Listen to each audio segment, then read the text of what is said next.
In this video we're going to look at how to import a file into Eurosystem's OptiScout 9. So to do this we're going to open up our software, we're going to go to the File Import macro on the right hand side, or we can also go to File and Import, or we can also go to our Import button at the top here. So Import, I'm then going to navigate to the correct folder and I'm going to find my file. So we can choose any different sort of file formats. You'll see if we drop down here we can use quite a few different ones. I always recommend using a PDF as I find it's the easiest one to use. So I'm going to click on that. We can then choose to preview it or not in that. We can also tell it to create a new job, which means it's going to open it into a new workspace. We can tell it to insert at a certain position, 0, 0. We can also tell it to rotate on import as well, and to scale and mirror if we'd like to. I'm going to press OK.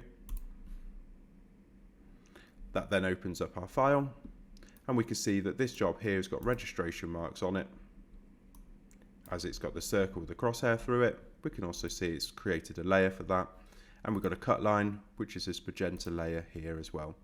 So that file is now ready to be set up to send out for cutting on our Jingwei cutter.